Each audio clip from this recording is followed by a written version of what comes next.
people of YouTube and I guess just YouTube. We're back. We're the Hip Players. Been a while. Not too long though. It was a deserved break. But it was, we put out 5 episodes at once. And it's like, all right, we're going on strike. Yep. Just kidding. This week we're talking, kind of spawning off of our actors, directors collaboration video was, Yes. What if we just looked at actors, specifically actors that maybe we either appreciate their range or they're just divisive characters in Hollywood. A little mixture of both. Sometimes, hey, acting is a job. Sometimes you just need to get paid, you know? So we both came up with a list of actors that we wanted to talk about, and then we're just gonna figure out what's their best and what's their worst. But there is one that we shared. We Yes. cross-referenced our list beforehand, so I guess we That's should right. just start there. The our friend of the pod, Mr. Jake G. Jake Gyllenhaal. Jake Gyllenhaal. What do you believe is his worst movie? His worst movie? Can I put Spider-Man? Homecoming? So here's the thing. When I made this list, my thought process was I tried to avoid actors, like child actors, Yes. which Jake Gyllenhaal was a child actor. So I purposely didn't include any instances of child actors in this list. I also didn't want to include instances where the movie itself was just bad overall. Like a bad movie. Yeah. You can't necessarily blame an actor for a bad movie when the story was boring or the visual effects were terrible. So Ambulance isn't making it? So Ambulance isn't making it. I tried to specifically pick moments where you just say that is a bad performance on their part. Yeah. Whether they were given free range and they just made bad decisions, or the director just had a bad idea or didn't know how to direct them properly as that character. I tried to focus in specifically on just bad performances alone. And for Jake Gyllenhaal, I don't know if you saw this movie or ever even played this video game, but he starred in Prince of Persia. Yeah. I remember that. Both the movie and the game. I was pleasantly surprised to read, I read this earlier today too, that role made him more selective about his projects. I feel like most actors have that, where they have that one bad movie and they're like, maybe I'm working a little too much. I can say no to things. Yeah, for sure. And then sure enough, after that, I feel like he's in pretty much bangers only. But Prince of Persia, definitely. Such a weird movie. It's that time period where it feels like people didn't know what the next big thing was going to be. So is it going to be superhero movies? We'll make crappy superhero movies. Or is it going to be video game adaptations? We'll do video game adaptations. And everything sucked. Nothing was good. And now we are stuck with this... Nothing but video game movies. Nothing but video game movies and superhero movies. Yeah. But this was one of many... It was also a Disney video game movie. That's so, true. Yeah. Yeah, this is also the weird part where Disney was doing this, like John Carter. John Carter, yeah. It's like, well, can we get 30-year-old men with long hair in our their branding? movies? Probably not. No, never again. Never That's again. a good selection. Mm-hmm. If only because I haven't seen it.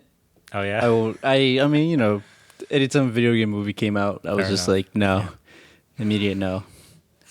I think the one that I gave a chance was the Assassin's Creed movie, and I saw it. No. Never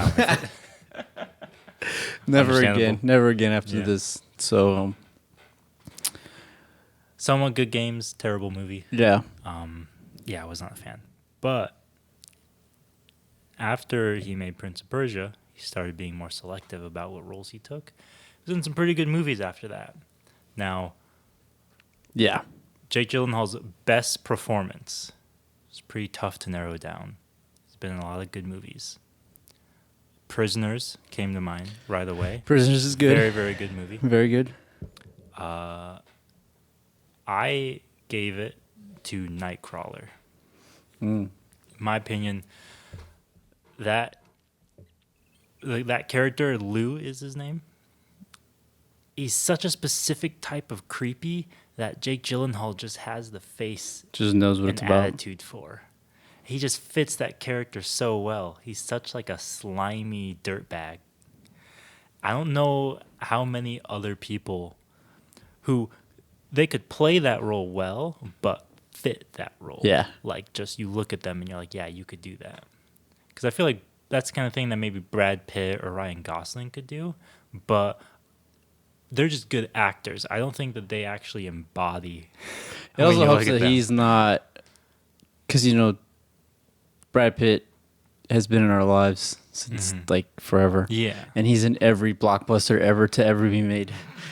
Every summer. Feels like it. It's just Brad Pitt's face on every movie poster, whereas, Jake Gyllenhaal doesn't really have that. Yeah. To both, his credit and discredit, he's not as bankable or as polarizing, I guess, of an actor as someone like a Brad Pitt. So he's able to do the dark, seedy roles that are very fun to watch. Zodiac was another good one, but this is kind of like the other side of the coin of that character. This isn't somebody being pulled into crime in order to solve it. This is somebody being pulled into crime to continue committing it. Yeah. And Zodiac is also, he's able to lean on Ruffalo and Downey. And also, he's not really a player for like 3/4 of the movie. That's true too. Yeah. We're really just following Mark Ruffalo and Downey Jr. for like the first half. Yeah. And he's just kind of in the background like, oh, yes, Iron Man, I'll follow you. Whatever you say, Tony Stark. It's also David Fincher, who by that point is already a fantastic director. Yeah. Who gets great performances out of all of his actors. Whereas Nightcrawler, I'm sorry, I don't remember the name of who directed that film. But Dan Gilroy. There you go, Dan Gilroy. That's right. And that was just, I don't know if that was his first film as well, but it was at least an independent film. So His first directed film. First directed film, which meant that there was a lot of pressure on Gyllenhaal to shoulder that film. And I think it's a great movie. Yeah. Very good one, in my opinion. And that's why I'd say it's his best. Great performance out of him.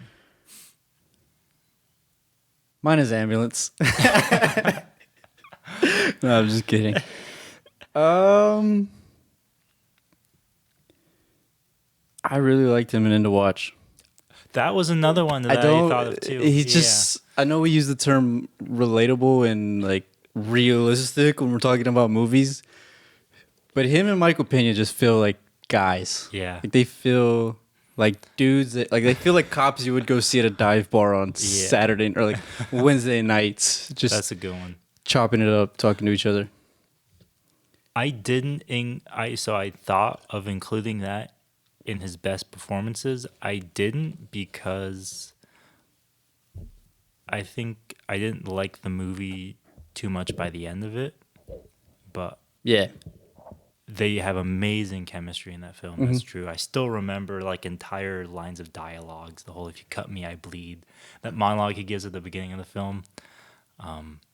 It's a good movie as well. It's a good, technically found footage movie as well too. Yeah, because it's all for their body cams. Yeah, not a horror movie necessarily, but it also starts his like ascent into who we know Jake Gyllenhaal is now. Because before this was Prince of Persia, and then it was Love and Other Drugs, Source Code, and then I think this is a short film or a music video. Sorry, and then it's End of Watch, and then it goes End of Watch, Prisoners, Enemy. He's in a music video with Jay-Z and Beyonce, which obviously, if you're in a music video with Jay-Z and Beyonce, you're doing pretty well. Then he goes Nightcrawler, Accidental Love, Southpaw, Everest, Demolition, Nocturnal Animals Life, and then everybody knows the rest after that. It's his move out of blockbuster Hollywood heartthrob into the independent More of films just that we movies that I think would be good. Yeah. Until he goes into Spider-Man: Far From Home, and then we're like, Jake, what are you doing? But I mean, the Marvel, I can't hate him. The Marvel paycheck, Yeah, it keeps the you lights can't, on. you can't fault a man for. Do you think Marvel is just gonna get every single actor to ever exist to be in a movie? Why not? If they can, Actually, I would be very impressed if they do. in one film. It's the movie 43 Yeah, of superhero films. because when they're grabbing people like in Internals, when they're grabbing, like Barry Keoghan, who's the Joker in the new Batman, and then he's in Dunkirk as well. Angelina Jolie was in that as well. Angelina Jolie as well, and then there was the guy from Love Actually, or The Big Sick. I forgot his name. The comedian. He's I think he's like Indian or Middle Eastern or something. Well, when they got him, I was like, oh, they're just grabbing everybody. Oh yeah, If you have an IMDb page, you're gonna have a Marvel movie. You're gonna be in a Marvel movie at some point. That's funny. So I don't know. That was really funny.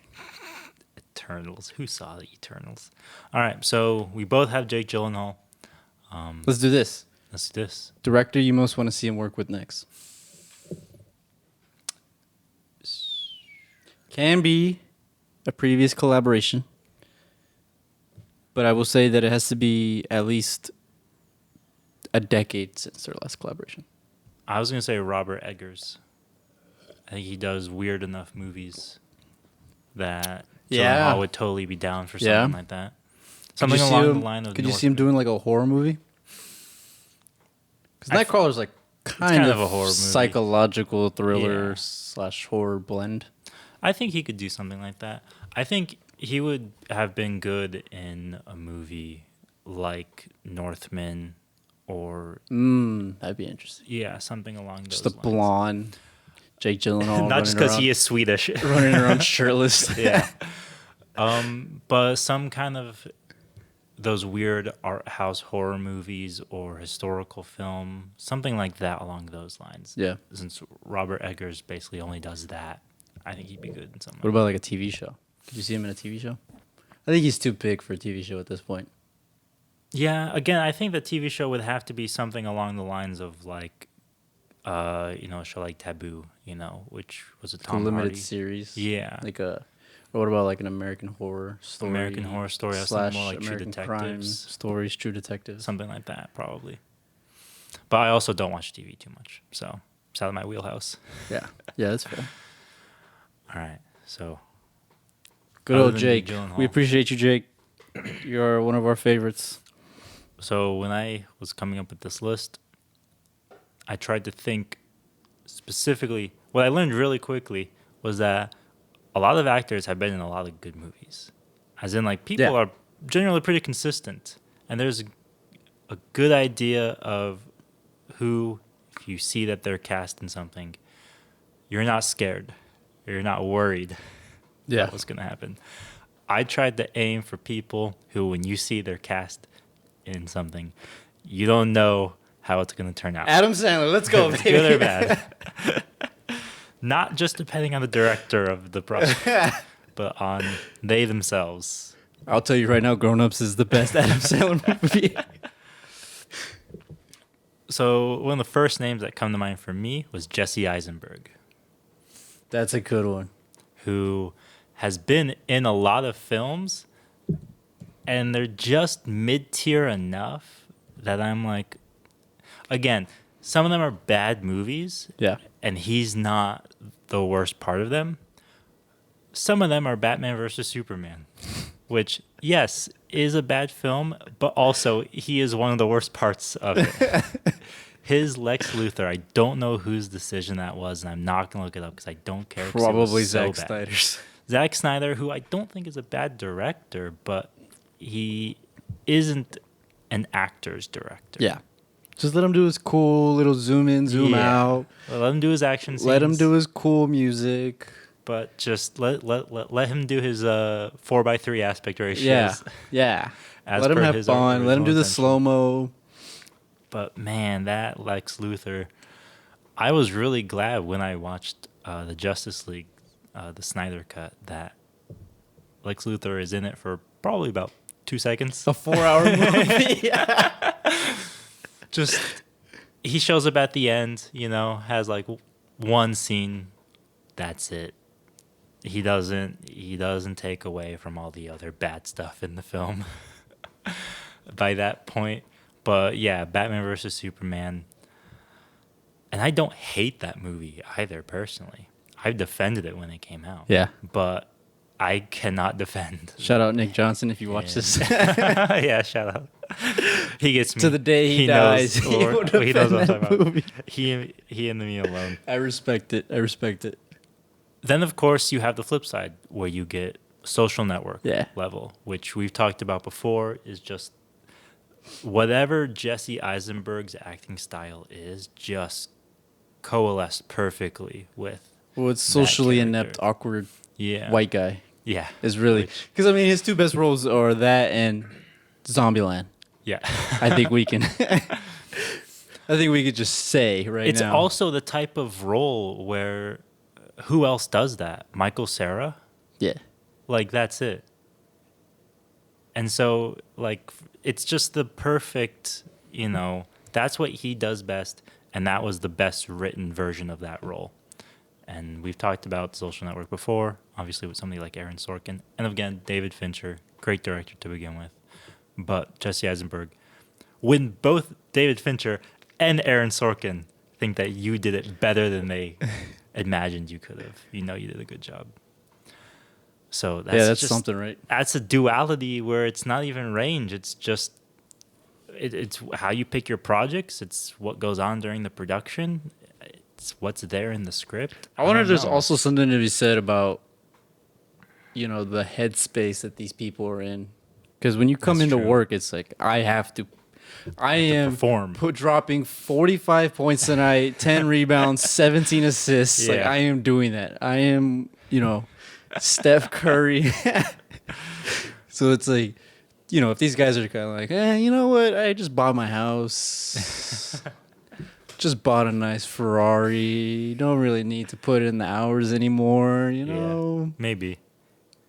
It's like, because Michael Caine that was like, I haven't seen Jurassic Park 4, but I've seen the house that it bought. Yeah. Or was it Jaws 4? Jaws 4. Yep. I've seen the house that it bought. Yeah, it's one of those things where it's like, and when I was looking through some of these roles and trying to find what movies not only have I seen that I felt they did poorly in, but when they did poorly, did it feel like they were phoning it in, or did it feel like they were genuinely trying and they just didn't hit the mark? Because, for example, truth be told, Prince of Persia, I think Gyllenhaal genuinely wanted to be an action hero and thought that his Just not career his was going thing. to turn into that direction. And by the end of that film, he was like, nope, I can't do this. I have to select something else for myself.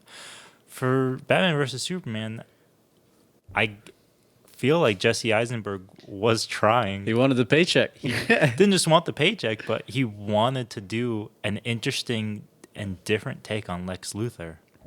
I think that he and Snyder both wanted that character to, that is exactly what they wanted. It's just bad. It's a bad It was decision. just a bad decision to start with. But yeah, Jesse Eisenberg. Honestly, I don't hate him.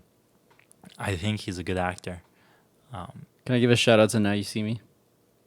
I almost picked that one. It's a step below the other two. But it's up there. It's up there for sure. Which, I mean, looking at his filmography real quick, it's not saying a whole lot. No. I mean, Rio, he's pretty good voice actor in Rio. I didn't pick any animation or voice acting. Okay, roles, in my fair enough, opinion. fair I enough. stayed away from those. Fair enough. Yep. Yeah, because he's not really in a lot of big movies. I almost picked right? American Ultra too, but I also with think Chris that Stewart. that one was also just a bad movie to begin with as well. Is that the one where it's aliens or something like that? Or zombies? No, not zombies. No.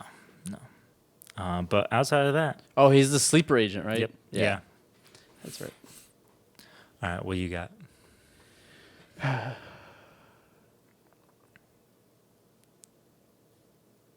So we never did the podcast on this guy. So we might as well just do it now. We might as well do it because we now. have so many movies that we've watched of his. Oh, I've seen a lot of movies from this guy. Yeah.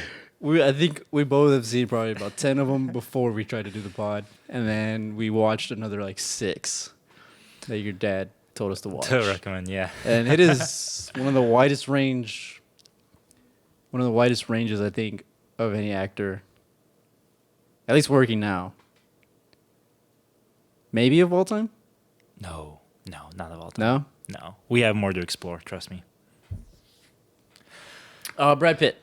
Yep. Our guy Brad Pitt. Mm-hmm. Not our guy. We probably shouldn't claim him. No, we don't want that. America's, for some reason, he has been into our pop culture for, 20, 30 years now? Since the 80s, 90s? A guy who we seem to can't get rid of, and who I think suffers the worst out of I don't see an actor, or I don't see a character, I see Brad Pitt. Yeah. I see you Yeah. playing someone, a.k.a. the Mark Wahlberg syndrome. Yeah. Which we've also referred to as the Brad Pitt syndrome as well. So, Is eponymous. and sometimes it works really well, like in the Ocean's movies, I was just going to say the Ocean movies. and actually. even Yeah. somewhat in Moneyball. Mhm. You're like, okay, this is Brad Pitt, and then sometimes you're like watching World War Z, and I'm like, could probably have not used Brad Pitt in this movie. Probably should not have used anyone in that movie. Yeah, actually. just don't make the movie. Let's just keep it at the book. So we've talked about what we both think his best movie is. Moneyball is up there. I will stand behind The River Runs Through It as well. 7, 7 is up there. Fight Club is up there. Mr. and Mrs. Smith. I really like 7, Mr. and Mrs. Smith. In terms of his worst, which ones is he? He's been in genuinely bad films. Yeah. Where he is not to blame for them. I would say Curious Case of Benjamin Button is one of those. I think that is Where just it's a bad movie, It's just a bad and movie. he's good in it. Yeah. It's just a misguided project all around. Yeah, Um, that's Fincher's black sheep. Yep. Yep. Not even Alien 3. That movie makes the only reason that movie I think would exist is because Fincher goes, I'm too depressed. I need to make something that makes me happy, Yeah. and it doesn't make anybody happy. Yep. Pretty much. It's a less fun Forrest Gump. It's his. He was like, I will allow myself just one passion project out of everything. That's going to be it.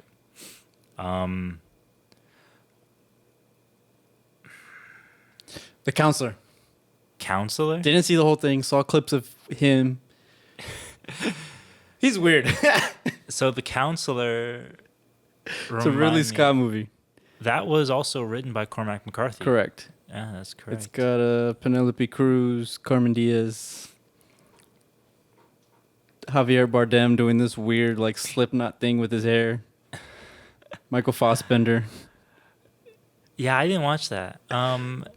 Mostly because it was written by Cormac McCarthy, and I didn't trust anything that wasn't just an outright adaptation of Yeah. one of his works, personally. Which, by the way, Cormac, I know you're watching this. Some plays. He's written film scripts, not just The Counselor. But yeah, I think his books bit better, in my opinion. Yeah. I didn't see The Counselor though, so I can't confirm or deny whether it's a good movie or not. Now, I honestly don't know if I really have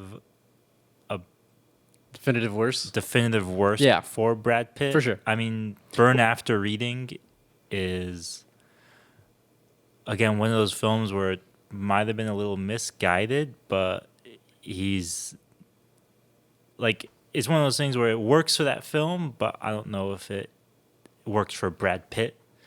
But I would also say Assassination of Jesse James is another one where it's like he's... That one you were really disappointed in, I remember. Yeah. Because Brad Pitt's worse. He's still a very handsome, charismatic man Yeah. who was able to just BS his way through a movie, just being himself, right? Yeah. Like, Allied is just him and Marion Cotillard pretending to be a couple in World War II. It's believe it. I believe it. Okay. I mean, this isn't anything. At a certain point, you just Oscar-worthy. get away with it. You know, Um, he's at the point where he's getting the paycheck because he's not just acting; he's also producing as well. At a certain point, they're just his movies. yeah. You know, so I can't fault him for that. But I don't really have a definitive worst. I think it's one of those. The thing with Brad Pitt, though, and I ran into this problem with a lot of actors, where I had an easy time picking out what I felt like I thought were their best films. But there were so many instances where an actor maybe made one or two good movies that I liked personally, but those were just movies that I liked. They interested me. They were in my wheelhouse. Everything else, I just wasn't really interested in entirely. I ran into that problem with Jennifer Lawrence, for example. Sure. Hunger Games, I was going to say one of her best movies, I think. Probably All the her way back best. then. Yeah. Mother as well, but I also like I don't know. She's really good with that Chris Pratt movie. That movie's a mess. She's really good in it. That's the thing, though, where that movie doesn't What was it, interest me like Passengers? Passengers. Yeah, Yeah. Like, yeah. it never interested me to begin with, so I never saw it. Yeah. So I've heard it's a bad film, but I'm like, she's been in so much stuff that just doesn't interested. Just Yeah. the concept of the film. She Don't started interest me. chasing the paychecks. Yeah. Well, I don't think it's that necessarily because she's been in movies I've heard are good, like American Hustle and Silver Linings Playbook and Red Sparrow, but they don't interest me whatsoever, so I haven't seen them. So I feel like she's been in good films, and I've heard that some of her other films are mid or even mediocre, but I'm like, they just don't interest me, so I'm not going to watch them. I also ran into this problem as well with Johnny Depp, who I think has a far wider range than Brad Pitt because he does more character roles specifically, so he's always doing these weird, goofy things. But it's like, there's probably like 3 Johnny Depp movies I've ever enjoyed. And everything else. 2 of them are Pirates movies. 2 of them are Pirates movies, and the third one is Fear and Loathing in Las Vegas. And then everything else, I'm like, not for me, or was just straight up trash. Yeah. And I'm like, I can't really like talk about that range where I'm like, this either isn't even made for me to begin with, like all of those 80 movies and early 90s, all those Tim Burton films. I'm like, I've seen them, but I don't care about them. It didn't interest me enough to say whether it was good or bad. I feel like to a certain extent, Brad Pitt has that issue where he's been in movies that I've like I liked them, I was interested in them, they were in my wheelhouse, and then so much else of what he's been in, you could tell me that story and name any other actor in it, and I wouldn't care for it. He's a real working actor. Yeah, for Because sure. I'm looking through his filmography right here, and it's literally, you go 6 movies, a movie we have talked about and we enjoyed, and I would say is a good performance, and then it's 6 more movies, yeah. and then it's another really really solid movie. Like here, I'll just go real quick. So the 90s, he's in Thelma and Louise, which is like his big break, right? Because he has that guest role. And then it's a bunch of just random stuff going through up until 1995 or 1994, which is Interview with the Vampire. Mm-hmm. And he doubles that with 1995 is 7. And then it's again just a bunch of smeh. He's in Being John Malkovich for like 5 seconds, I think. Then it's Nice. Fight Club and Snatch back to back, 99, 2000. Then again, Schmeh, Friends. He has a Friends thing. Then he's in Ocean's 11, 2001.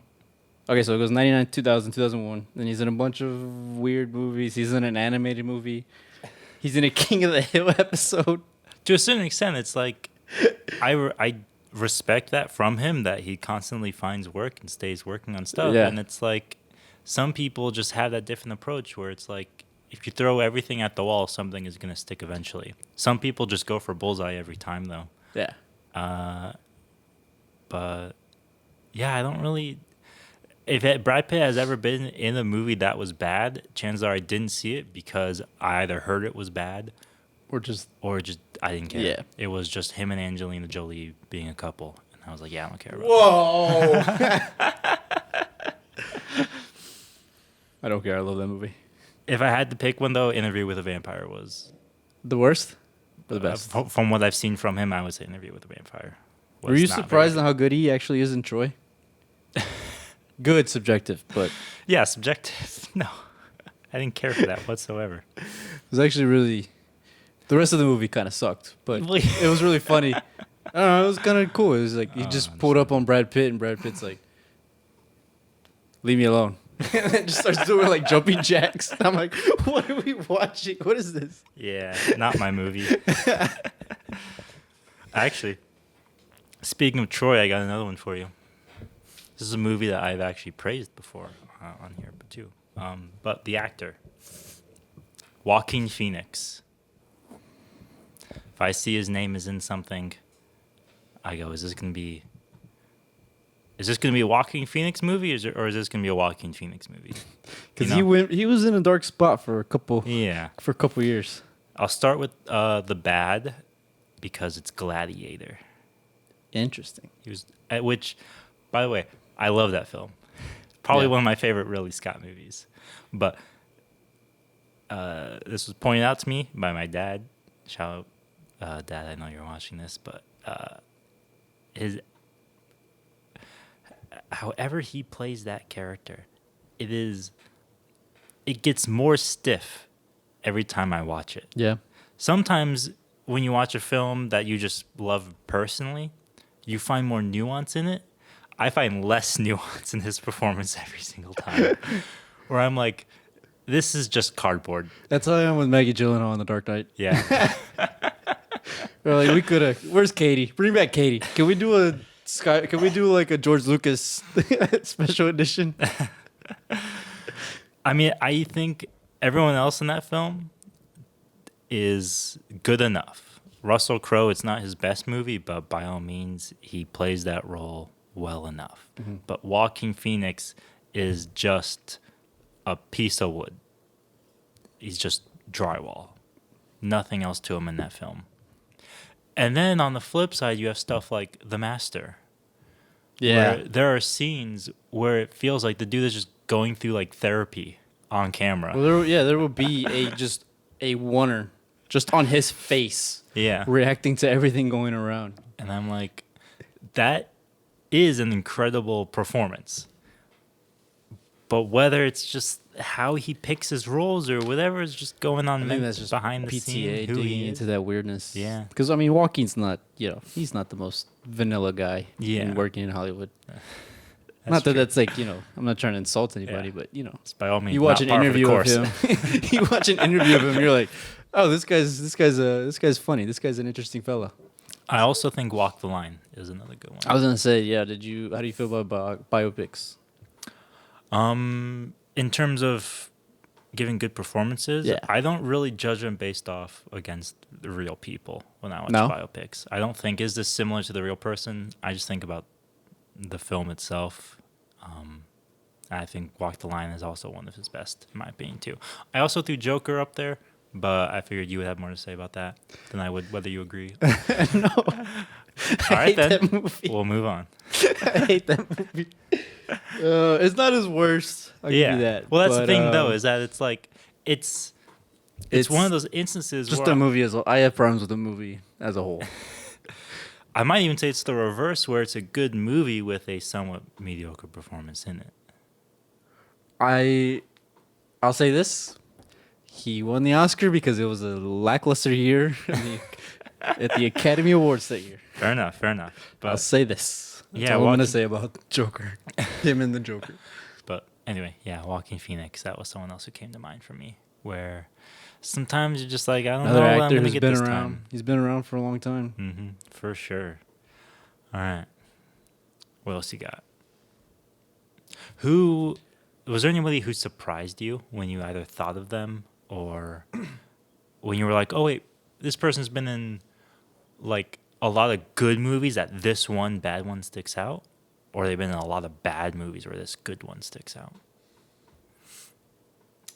No, I picked mainly actors who just have wide careers and also just understandable. I wanted to talk about some performances that really stood out to me. That's understandable.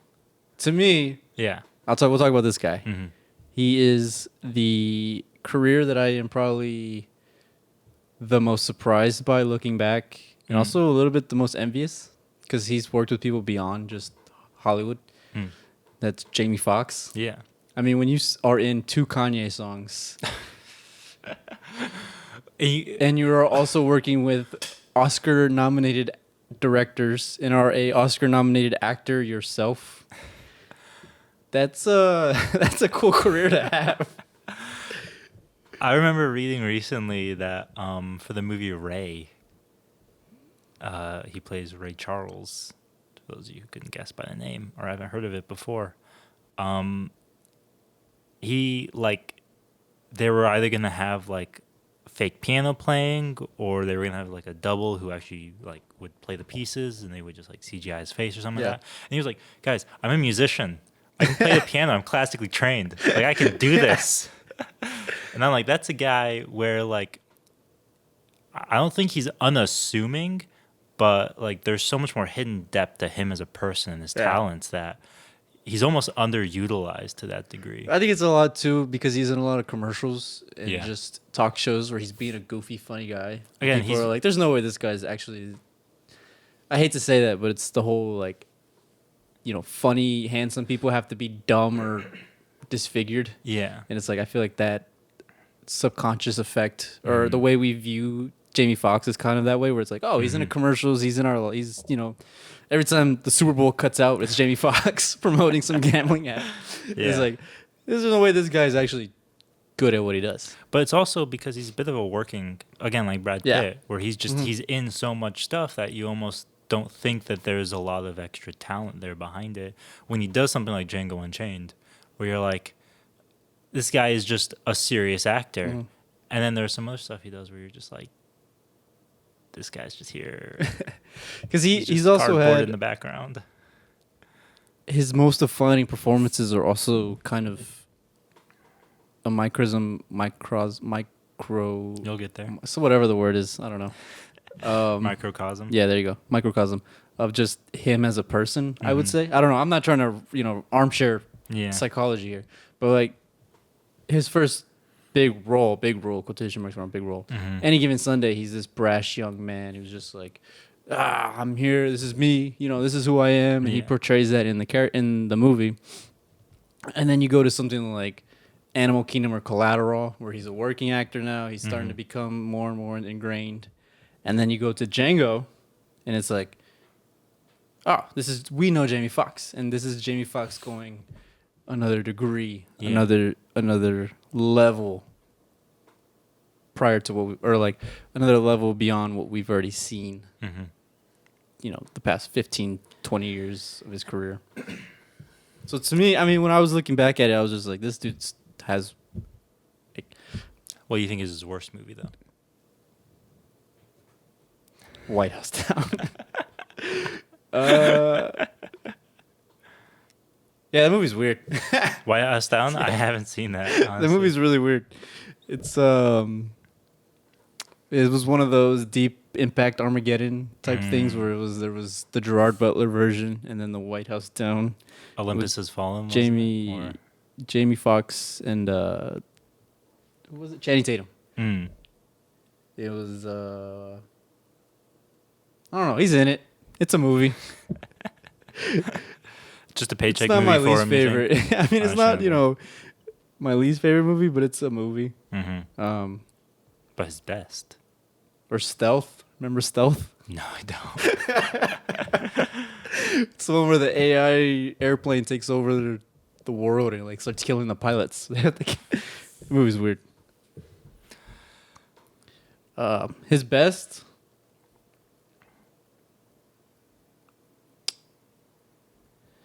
Again, for me, he's one of those actors like Brad Pitt where he's been in a ton of movies that are right up my alley.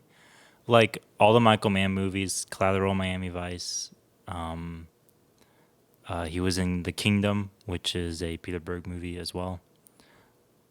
That it's like so much of the other stuff. I'm like, I don't really care for this that much. But I've enjoyed him in all those movies. I think Django Unchained is probably his best, in my opinion. I'm looking. You're looking. Robin Hood. That was a Ridley Scott movie, actually. That was really. What is going on over there, really?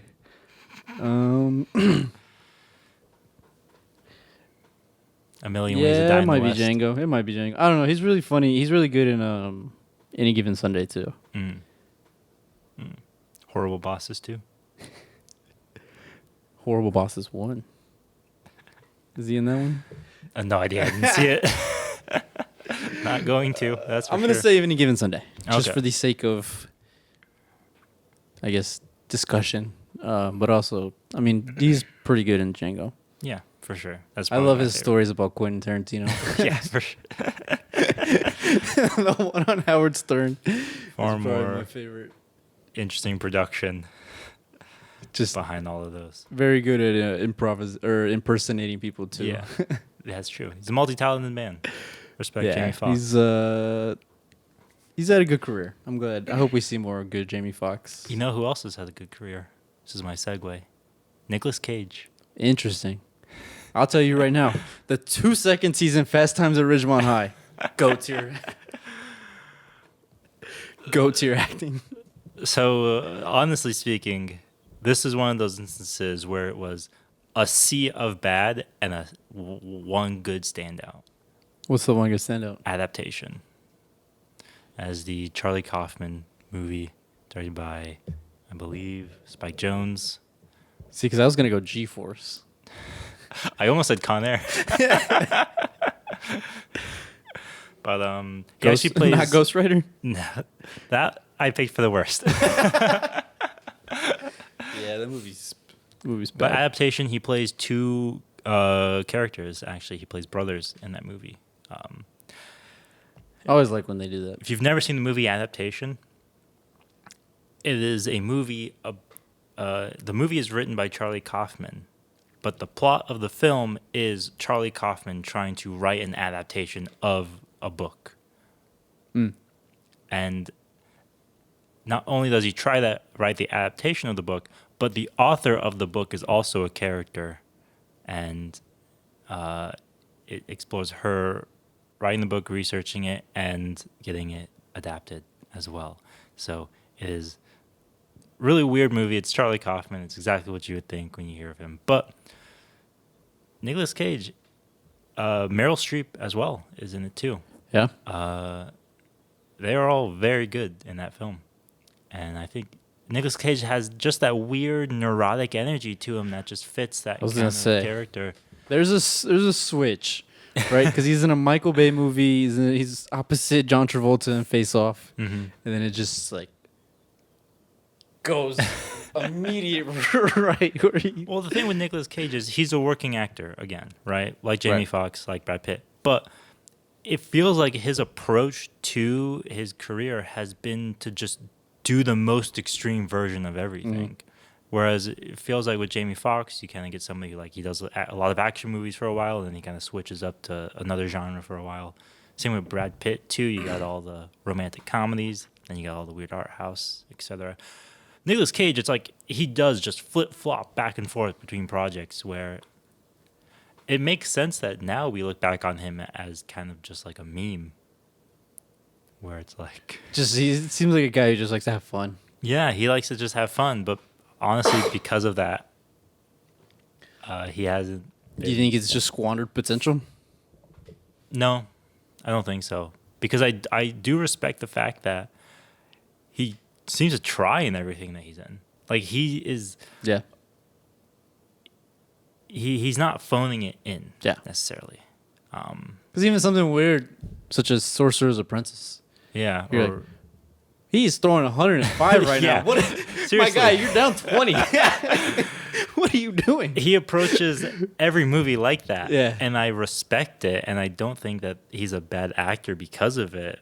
I just think it's led to a lot of clashing across the board, where he either overdoes a role when the movie should have called for subtlety, or he overdoes a role far further than the role actually required from him. Because, like, the reason why I chose Ghost Rider is because he's supposed to be this super, like, he's Johnny Blaze, who is this, like, Super leather cool. jacket wearing. He's super cool. He's suave. Ghost Rider's cool. And Nicolas Cage is so just neurotic in himself. It's like the least cool thing possible. Very corny. Very corny. The transformation, the first transformation is super, like, what? CGI aside, yeah, it's not, and yeah, so that's what I would pick. Where it felt like his approach to that character, whatever the director wanted, just was a complete 180. Again, it's like the Jesse Eisenberg Lex Luthor. It's like you either didn't understand this character, or you purposely tried to make him like that, and it was just a bad decision to begin with. So yeah, Nicolas Cage. That's what I would say for him as well.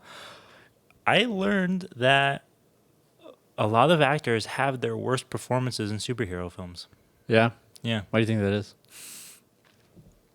You think it's just not understanding the characters? Well, the real pattern was early 2000 superhero movies. Yeah. Well, those are just also Bad. bad movies in general. Yeah.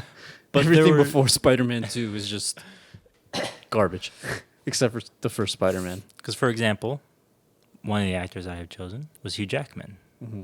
And when I was looking through his filmography, going, oh, he's good in this, he's good in this, he's good in this. And then you hit X-Men, all the X-Men movies. 3. And I'm like, my guy, you could you have the Guinness World Record for playing that role for the longest time. You could Yeah. have just said no at any point. Oh, that money's too good though. Yeah. What's funny too is my pick for one of his best movies was Logan, Yeah. Easy.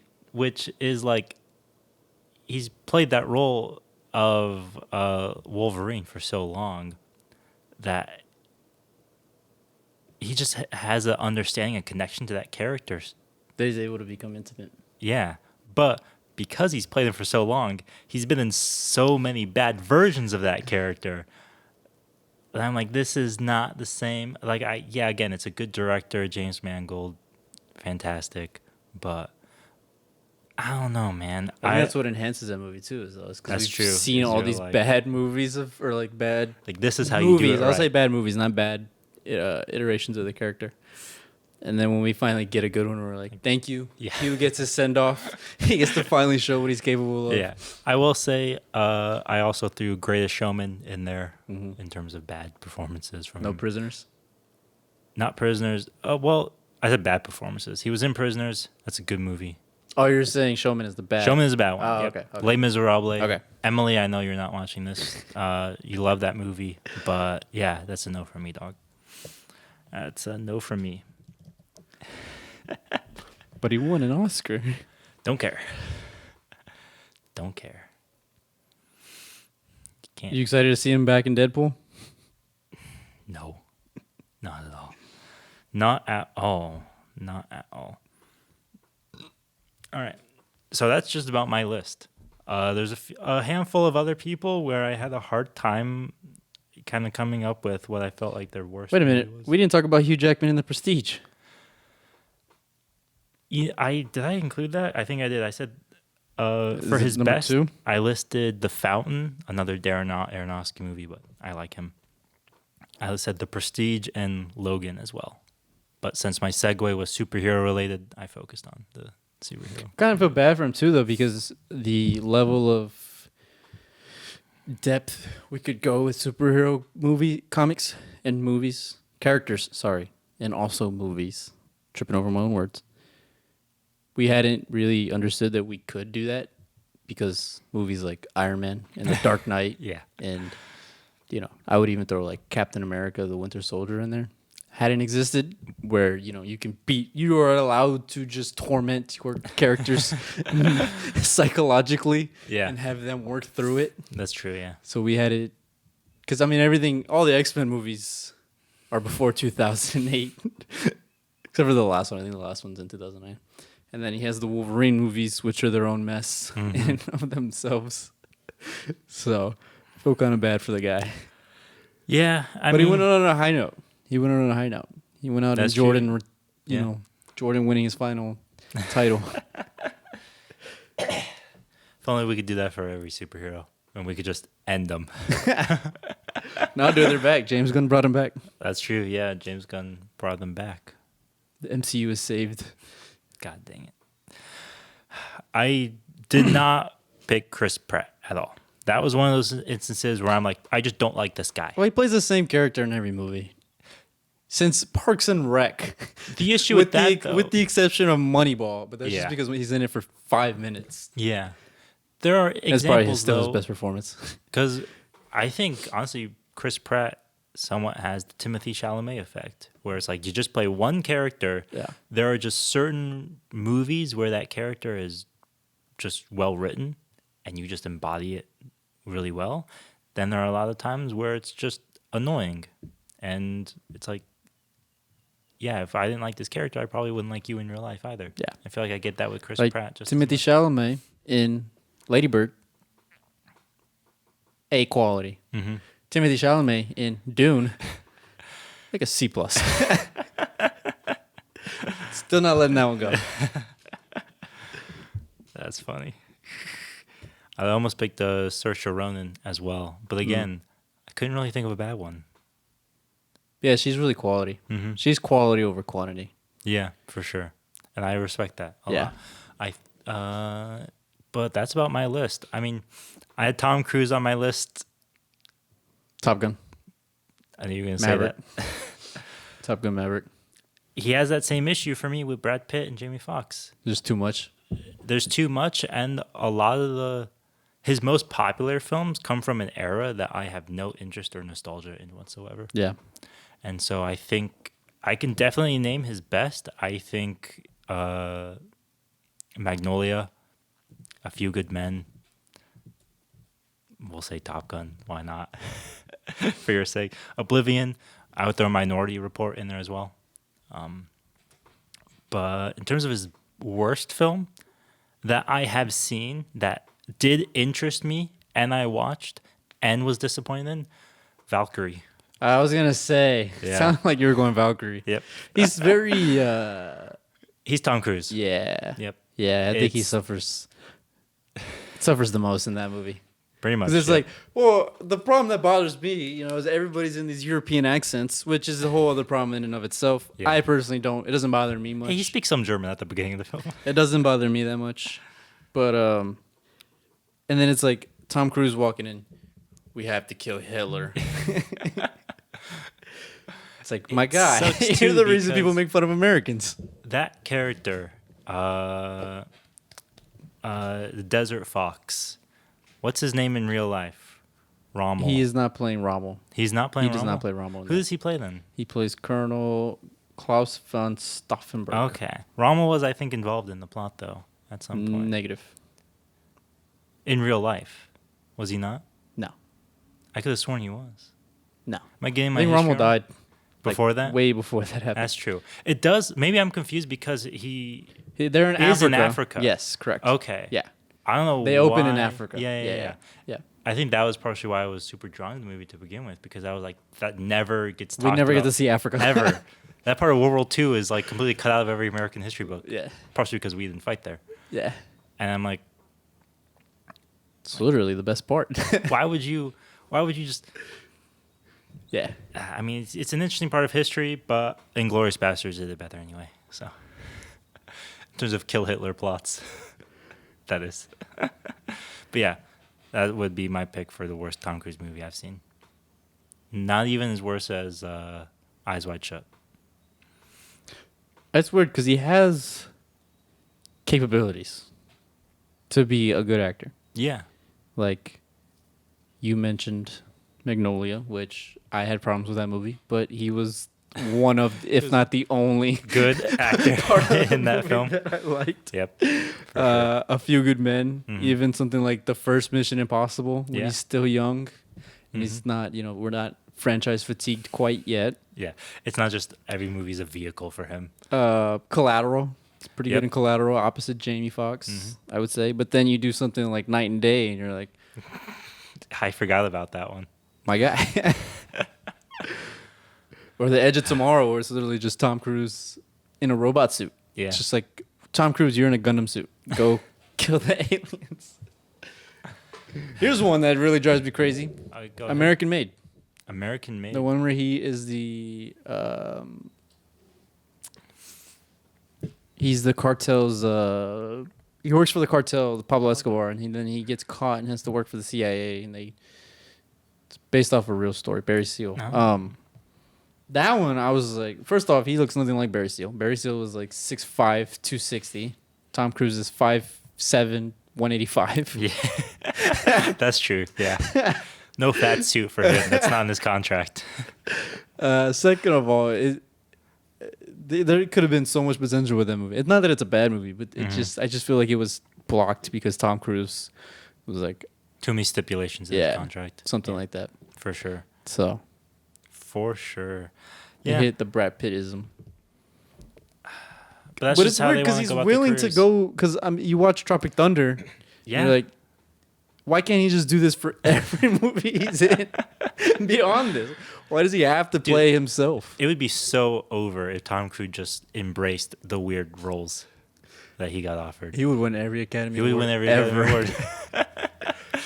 I'll say this though: he does not use his stupid like surfer hair that Oh, he yeah. wears outside of movies. Yeah, He actually does hair, which is more than like Brad Pitt does. that's true. Yeah, that's true. So I'll say that. I'll say that for Tom Cruise. He's willing to get a haircut for a role. That's true. That's true. All right, that's my list. That's what I've gotten. All right, I'll do one more. Do one more. Rachel McAdams.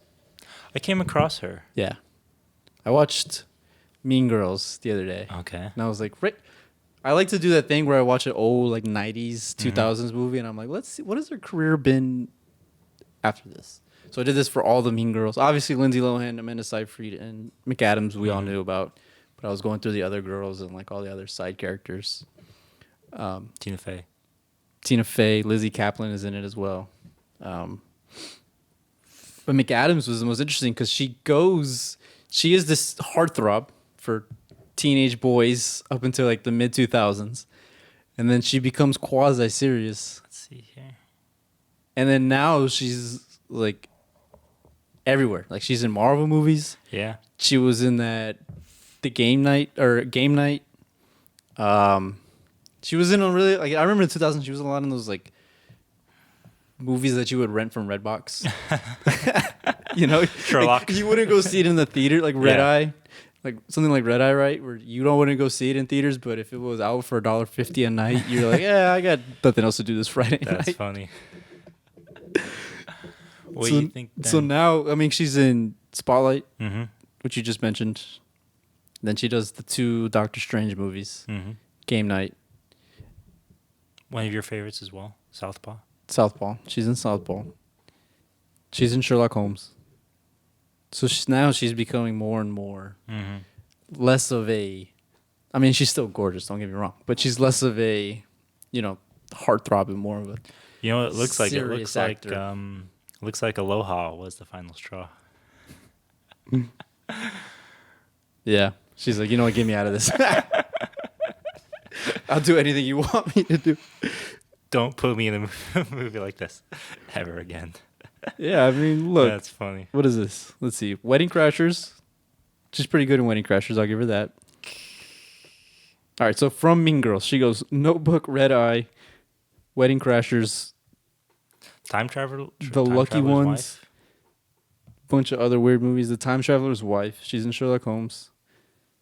Midnight in Paris. That's a Woody Allen one. The other Sherlock Holmes. The Vow, Passion, About Time, Everything Will Be Fine, Aloha. That's a rough. What is it, like 6 years? It's at least there's enough consistency in terms of the kind of mid-tier. Movies that she makes. It's at least it's 3 quadrant, not 4 quadrant. Yeah. You know, so it's like Which is, well, that's the thing that's so interesting is she has that evolution Mm-hmm. beyond that, right? Like most actors, when they get into those movies, that's it. They're Yeah. done. They're that like, that's when they turn in the Brad Pitt effect. yeah. 'Cause then It's it's like, literally that's this just is what the you do. only kind of movie you're making. Yeah. It's over for you. Just stop it. But then she goes on this run this past like 6 years, and you're Yeah. like, this lady might be the greatest actress to ever live. I think she's my favorite actress. That's funny. I think she really is. That's funny. Well, it's funny for me when I was going through people who I like enjoyed, and then trying to find what I think their worst one was. I was like, I realized that I just like a lot of actors who are usually in good movies. Yeah. Mostly just ones that I enjoy personally, but there are some people where it's like I really struggle to name like, you know, uh, what might be a bad movie from like one that I've seen though. That's the big thing. There are plenty of times Kate Blanchett has been in a lot of good movies, and after Tar, she's also probably one of my favorite actresses too. But so many of the older films she's been in, I've heard terrible things about. I know not to watch. So maybe Elizabeth, the Golden Age, is not her best performance. I will never know because I have already heard that it's not her best performance. It's weird. We treat. And I don't know if this is like a Word of mouth is too social popular. issue or whatever, but it definitely feels like if a female actress is in a bad movie, we don't hear about them. Right? But if they're in a good movie, it's like, yo, did you see freaking. Oh my God, Rachel Green? Well, there's Not Rachel Green. That's from Friends. Rachel Wise is in this movie. Like Evergreen. That's what I was thinking. Yeah. Evergreen. They're like, well, did you watch Evergreen in Casino Royale? I think there's two reasons for that. The first reason is your theory, but for most of these films, it's the lead actor is male, and the female character is the sidekick or the love interest. They're not the leading roles in these films, and so they don't really have the opportunity to be anything other than if it's a lot of these 90s 2000s action films. They were just eye candy Yeah. for the most part. And so it's really tough to like quantify, or try to categorize the quality of performance when we can now look back and have on record directors like, Michael Bay, where it's like, we know why they were here to begin with. They weren't trying to get good performances out of them anyway. Megan Fox. Yeah. Yeah. So it's like, geez, man, I don't know. And now you see Megan Fox and anything else she's done with like Judd Apatow, and you're like, oh, she's actually a good actress. She was just screwed over by a way of thinking and approaching these characters that just shafted them. It's the evolution of Yeah. movie making, I think, right? We're So- starting to actually get quality female roles. The issue with that too is we always have since the beginning of film, but somehow pop culture just became conglomerated around action films, which were male dominated to begin with. Like Charlize Theron, for example, is a good example of somebody who has done a lot of like the action films she's been in, whether it was Mad Max Fury Road or Atomic Blonde, all fantastic action movies as well. Yeah. But I don't know if those films could exist in their current quality had they come out, a decade or two ago, because that was just not what, we decided to build the industry around. And if we back did, it had to be like she's getting chased by a robot, Yeah. or she's fighting an alien. It had to be like Underworld Yeah, or yeah. Resident Evil or something Right. like that, Yeah. So, yeah, I She's think fighting vampires in high school. But outside of that, I mean, I was pleasantly surprised that the actor who surprised me the most out of everyone I looked at was Matt Damon. I think that he had the most consistency where I couldn't say this is his worst movie or his best movie, because it's a thing where he's so middle of the road. Yeah. He's just above middle of the road enough that he's good enough in everything he's done. I had the same issue with Josh Brolin too, where I was like, he's been in some objectively terrible films, but everything else that is like not ass, he's good Good in them. in. Yeah. You're saying Matt Damon in The Wall is high quality art? Is that for the record? To be fair, that's a bad Yeah. movie. Yeah, That's that's an the issue, example of too. just a bad movie. Yeah. And I haven't seen Air yet, but I'm sure that would also be filed. It's on. interesting because actors, it feels like they either go and chase, the blue chip movies where it's like I'm gonna be like my favorite comparison of actors, Leonardo DiCaprio and Matt Damon. They were on a similar career path heading into the turn of the century. Matt Damon goes, you know what? I have my Oscar. I have my, AFI top 100 movies. Yeah. I'm just gonna go do my own thing. I'm gonna go be in a, Paul Greengrass action trilogy. I'm gonna do some cool things. I'm gonna make movies with my best bud. Yeah, pretty much. If I have a good performance every once in a while, Good so enough. be it. Yeah. Like him in The Martian, everybody loves. Oh yeah, that's a good one. He's pretty good in it. Kind of weird that it was a comedy. But anything to get the dub, I guess. The book is a comedy too, to be fair. Whereas, Leo takes a step back and goes, I've also had my share of accolades. Worked with some pretty good actors. Worked with some pretty good directors. I was in the top grossing movie of all time up until that point. To that point. I'm going to keep doing that. Yeah. Give me the hot directors working right now, and I'm only going to make movies with them. And I don't know which model I prefer. It worked out for both of them. Yeah. Well, yeah, that's the thing, right? Yeah. I think it's just personality based, really. I It's just feel like what do these guys want to chase? to Because not every actor is in it for the art anymore, it feels like. Because, That's even true, guys yeah. like De Niro, Pacino, Pesci's retired, but I would probably throw him in there because, he did the Home Alone movies. What else am I thinking of? I remember Even at like the Golden Brando had a Globes- couple weird spots in his career before he passed. I remember at the Golden Globes. a few Duvall years ago, was in a lot of weird movies in the past 15 years. when Ricky Gervais was hosting, he made a joke about like how the best actor category isn't acting, it's just who's done the most steroids and is the most jacked. Yeah. And it's like, yeah, to a certain extent, I feel like that's where you see the popularity of like A24 coming in. Yeah. Where people are able to be like, they've almost cornered the market on quality filmmaking. It's at least a C plus, right? That's why quality is in Which is quotation. yeah, but which is more than most blockbusters, I would say. yeah, but hey man, I mean Matt Damon was also in Eurotrip, so cinema ends there, Oh Lord. I think I prefer Matt Damon's path a little bit more, Yeah. just because those films, and I mean, I've seen them more than I have seen a lot of Scorsese's films, so this is also the split between our personal tastes as well.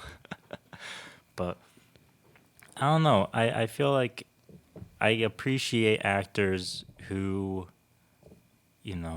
not that they're super selective with their roles. I don't really respect that a whole lot. But they understand, their skills equal their range. That's the issue with somebody like a Nick Cage, where his skill is not where his range is. Yeah. But the times where they line up perfectly, it's really good. But something like Matt Damon, it feels like he understands what he can and can't do, and he just picks within that spot. And it doesn't matter if it's an action film, doesn't matter if it's a historical drama. It's in his spot, and he gets it. Renowned historical drama, The Wall. I was specifically You're referencing Air? not Air. No, the Morgan Freeman movie, the one about Nelson Mandela, Invictus. Oh yeah. But outside of that, Do you put a lot of stock in actors in movies? no? If there is an actor, okay, you answer my question. Yeah, I was basically grew up watching films on the advice of David Lean, the director, which was that actors are tools. They're just there. They say their lines, and if you're the director, you get them to say it the way you want them to say it, Yeah. and then back to the trailer. So for me, it's like there are certain actors who I just like them because I like the movies they're in. I don't care for their social lives, personal lives, all the celebrity Hollywood drama that goes Yeah. on behind the scenes. So I don't put a lot of stock in the actors in terms of like, obviously it's just somebody like, shout out to, I've already forgotten his name, but the dude, the villain in the Creed 3, Oh, Jonathan. Jonathan Majors. Jonathan Majors. Yeah, shout out to him for ruining his career right as it was getting started. Right when it started. Yeah. That's one of those instances where it's like, yeah, obviously I don't want you to be terrible people outside of these films, outside of set. Yeah. But it's like, you're just there to do a job, right? I feel like so many people see the celebrity side more than they do the actual, like, the fact that this is a job for them. It's a hard thing to separate the actor from the art. Yeah. The art from the artist. Yeah, which, I try not to separate them. But with actors, you get that leeway because they're literally embodying another role. I could criticize Edward Norton for being in American History X all day, but I still think he's a good actor. You know, I by all means don't doubt that he played that role very well. He just glorified Nazism a little bit. But, what can you do? Do you put a lot of stock in actors? Nah. No? Do you Not have a really. different reasoning from me? No, it's just I just feel like that passion for acting I think is gone, right? From like the whole heydays in the 60s and 70s where it was like these guys are doing, crazy things to get a role or you know, they're really passionate about. I mean, you go listen to any interview, any of these older actors, they're basically just walking encyclopedias of not only movies that they made during their time, but also The history of the film. history of movie making.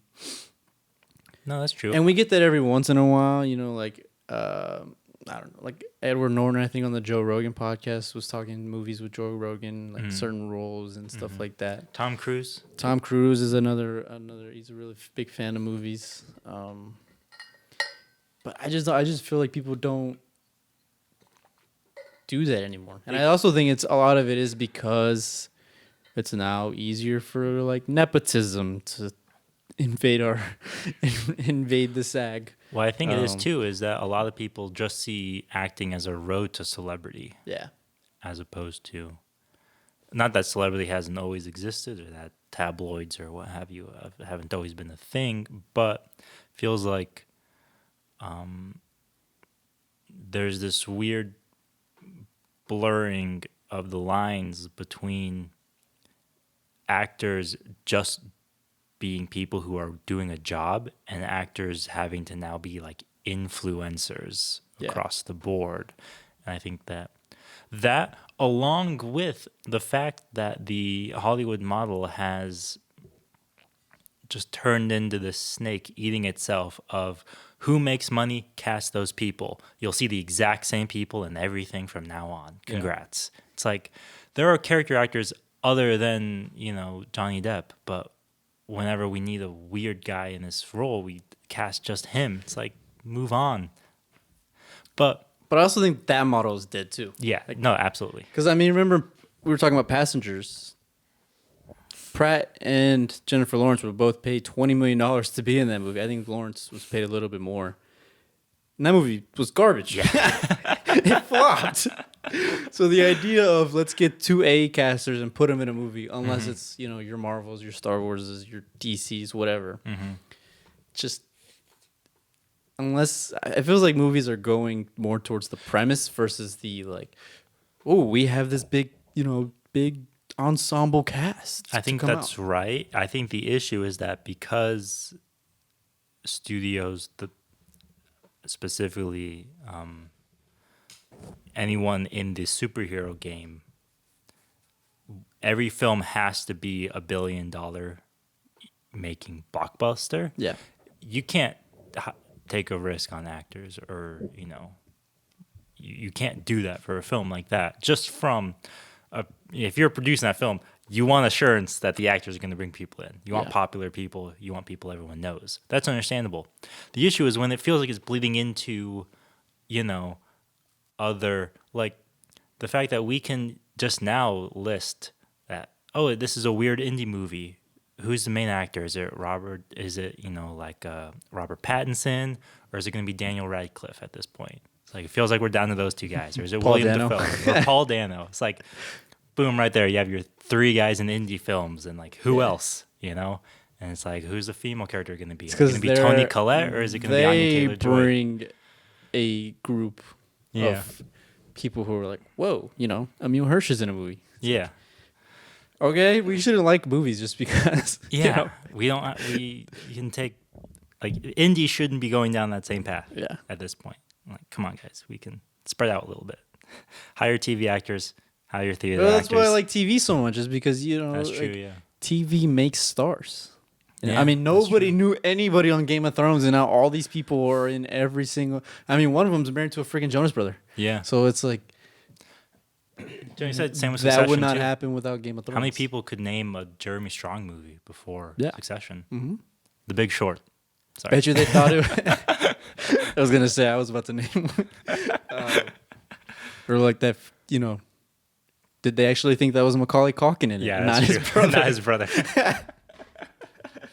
It's like surprised he actually has two other brothers that work in the industry. Yep, pretty much. But outside of that, start paying your writers. Do you want to talk about the strike? That's all I have to say.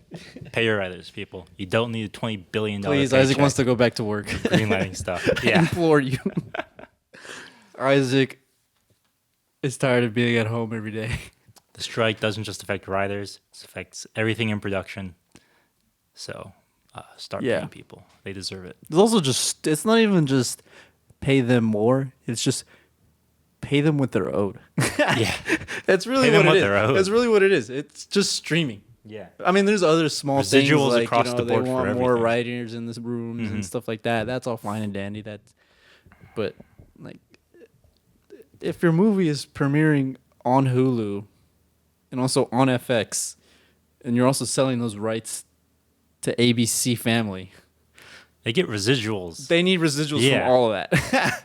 Pay them what they're owed. Yeah, it's silly. Give them what they deserve. It's a silly situation. So let's hope it gets resolved soon enough. Shout out to Shout out to the mothers. Happy Mother's Day. Happy Mother's Day. Shout out to The Legend of Zelda. Happy Zelda. Happy Zelda Day. Happy Zelda, everybody. Happy birth. I know this is belated, but happy birthday to my mom and my sister. Happy birthday. And yeah, happy Mother's Day too. What else? Nothing else to I say. guess that's it. All right, we'll see you guys next week. See you next month. Enjoy.